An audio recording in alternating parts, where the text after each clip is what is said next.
अस्सलाम वालेकुम वीवर्स, कैसे हैं आप लोग।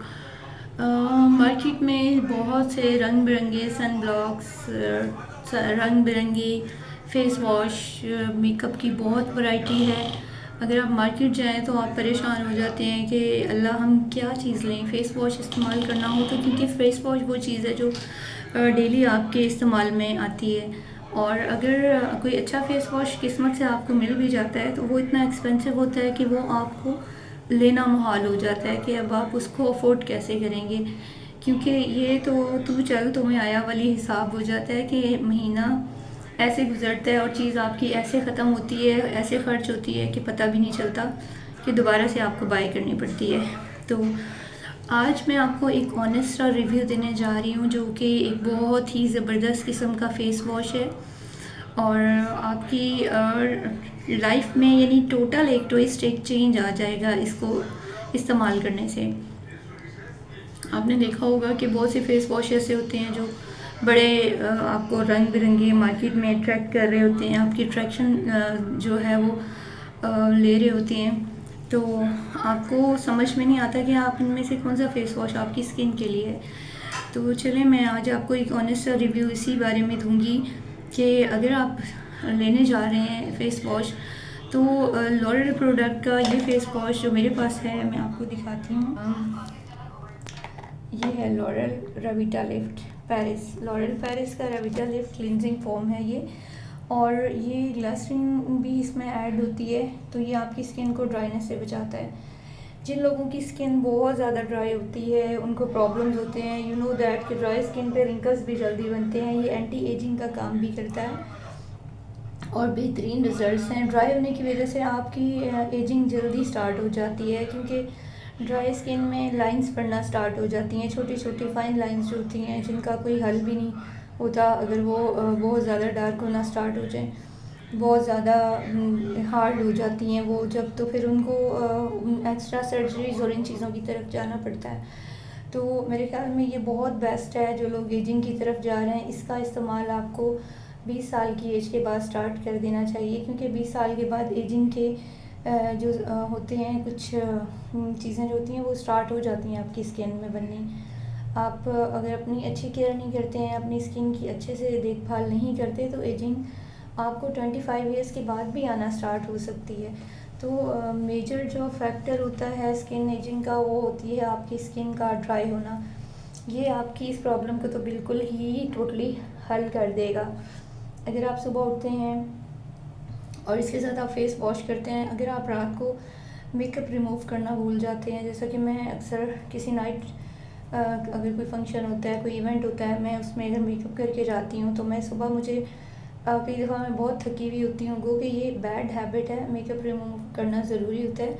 लेकिन सुबह जब मैं उठ के इससे मुँह धोती हूँ तो मेरा सारा जो होते हैं ना पोर्स तक क्लीन हो जाते हैं। ये सिर्फ पीस आइज़ में आपको अप्लाई करना होता है और ये आपको बहुत ज़्यादा ज़बरदस्त वर्क देता है, आपकी स्किन की बहुत अच्छे से ये क्लीनिंग करता है।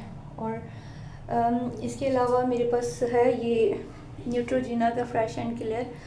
गो कि मैं स्क्रब के हक़ में नहीं हूँ, क्योंकि मैंने बहुत छोटी एज में एक दफ़ा स्क्रब का यूज़ किया था, तो I was hardly 17 to 18 years old. तो टी ट्री का एक सन सॉरी क्या बोलते हैं इसको, स्क्रब या एक्सफोलिएटर, ये था मेरे पास और वो बहुत अच्छा था, काफ़ी एक्सपेंसिव था, बट मैंने नोटिस किया कि मेरी स्किन बहुत अच्छी थी और उसकी वजह से ना जैसे मेरी स्किन में सुराख से बन गए हों, पोर्स ओपन हो गए हों। तो मैं उसके बाद कभी ज़िंदगी में बहुत कम फेशियल की तरफ गई हूँ, लेकिन जब कभी करवाया है तो मैंने उनको हमेशा स्क्रब से मना किया है कि मेरी स्किन पे अप्लाई नहीं करें। फेशियल मैंने हार्डली कोई लाइफ में आई थिंक 4 से 5 टाइम लिया होगा या 6 टाइम। मैं ज़्यादा जो है वो घर में अपनी स्किन की केयर रूटीन पे ज़्यादा इन्हसार करती हूँ।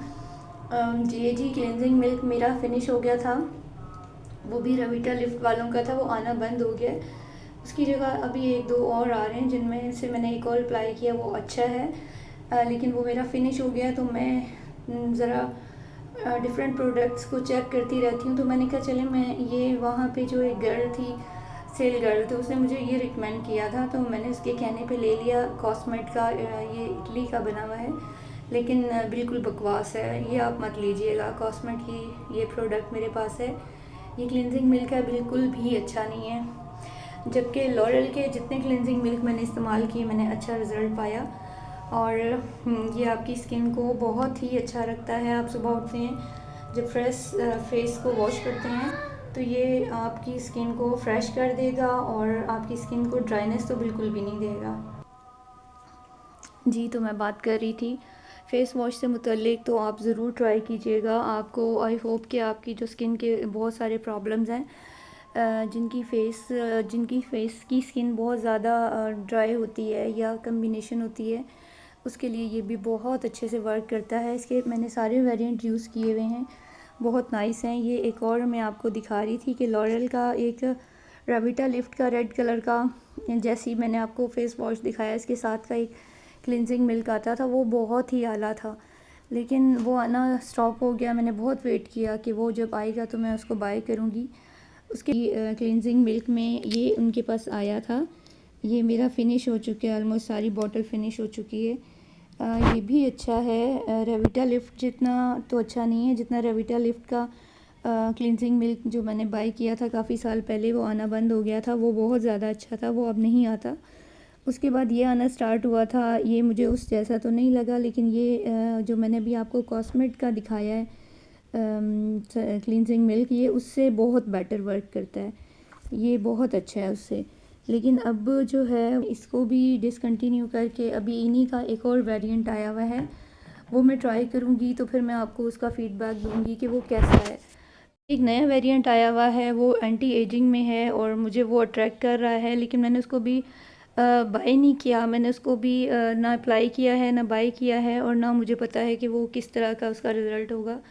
लेकिन लॉरेल है तो मैं आइज़ क्लोज़ करके उस पर यकीन करती हूँ, तो मैं उसको लाजमी बाय भी करूँगी और मैं उसका भी आपको रिव्यू दूँगी। आज मैंने आपको जस्ट फेस वॉश का देना था रिव्यू, लेकिन उसके साथ चले मैंने आपको क्लिनजिंग मिल्क के बारे में भी बता दिया कि क्लिनजिंग मिल्क कौन से अच्छे हैं। तो क्योंकि ये थोड़े अफोर्डिंग में आ जाते हैं, गो कि ये भी एक्सपेंसिव हैं, बट ये फिर भी आप थोड़ी सी तो कुर्बानी देनी पड़ती है कि अगर आपकी स्किन को बाद में मेडिसिन की ज़रूरत पड़े, दवाइयों की ज़रूरत पड़े, तो उससे बेटर है कि आप कोई प्रोडक्ट ऐसी इस्तेमाल करें जो आपकी स्किन को डैमेजेस से बचाए और आपके लिए थोड़ी तकलीफ़ का बाइस ना हो, आपको अच्छा उसको यूज़ करने के बाद आपको अच्छी फीलिंग्स आएँ। तो अब जो है मैं आपको इंशाल्लाह ताला जो इसका क्लिनजिंग मिल्क है, जो इसका न्यू वाला आया हुआ है, एक वेरिएंट एंटी एजिंग है, वो मैं बाय करूँगी तो मैं उसका ज़रूर आपको रिव्यू दूँगी। लेकिन वो दिखने में ही मुझे बहुत अच्छा लग रहा है, बट मैंने इसको भी बाय नहीं किया क्योंकि मेरे पास ये 2 पड़े हुए थे और इनके फ़िनिश होने का मैं वेट कर रही थी। वैसे तो मेरी कोई प्रोडक्ट फ़िनिश होने वाली होती है तो मैं न्यू ले आती हूँ, ताकि अचानक से जब वो फ़िनिश हो तो मेरे पास ऑलरेडी पड़ी हुई हो और मुझे बाज़ार का चक्कर नहीं लगाना पड़े। तो जी, ये आज का एक ऑनेस्ट रिव्यू था लॉरेल रेविटा लिफ्ट के बारे में। मैं यानी इन चीज़ों की कोई पब्लिसिटी या वो नहीं कर रही हूँ, जस्ट मैं आपको बता रही हूँ कि इन चीज़ों के इफ़ेक्ट्स कितने अच्छे हैं। और अगर कोई परेशान है अपनी स्किन प्रॉब्लम्स के लिए तो वो ज़रूर रेविटा लिफ्ट का फ़ेस वॉश ज़रूर अप्लाई करें। इसकी बाकी प्रोडक्ट्स भी अच्छी हैं, उनका रिव्यू भी मैं आपको गाहे बगाहे दिखाती रहूँगी, लेकिन फ़िलहाल जो है वो ये ज़रूरी था कि मैं फ़ेस वॉश के बारे में बताऊँ जो बहुत ही ज़बरदस्त, बहुत ही अच्छा है और मेरे इस्तेमाल में गुज़श्ता 6-7 साल से है। जब से मैं वो इस्तेमाल कर रही हूँ मुझे बिल्कुल भी ज़रूरत नहीं पड़ी कि मैं किसी और तरफ जाऊँ। मेरी स्किन को कभी कोई प्रॉब्लम नहीं हुआ, ना ड्राइनेस का और ना किसी और टाइप का ना। तो प्लीज़ आप इसको ज़रूर कीजिएगा इस्तेमाल और प्लीज़ कमेंट में बताइएगा कि ये आपको कैसा लगा और मेरी ये वीडियो कैसी लगी, कि आपके लिए हेल्पफुल थी या नहीं थी। और प्लीज़ चैनल को लाइक, सब्सक्राइब और शेयर ज़रूर कीजिएगा। Thank you. अल्लाह हाफ़िज़।